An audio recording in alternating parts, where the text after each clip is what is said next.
Hi guys, Assalamu alaikum. Hope you are doing well. So today's topic is how to do a TV reset.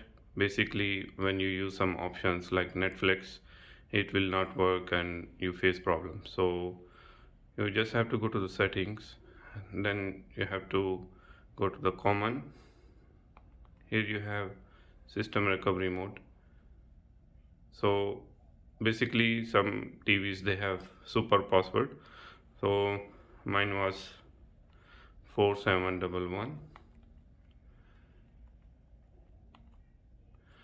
Just check your user manual, you will find the recovery mode. So there it is.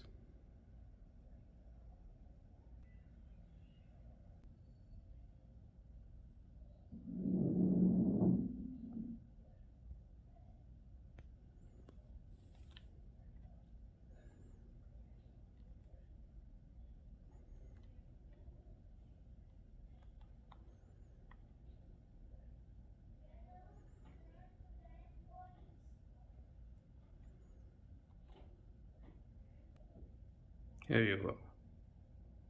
So your TV is restart. Thank you.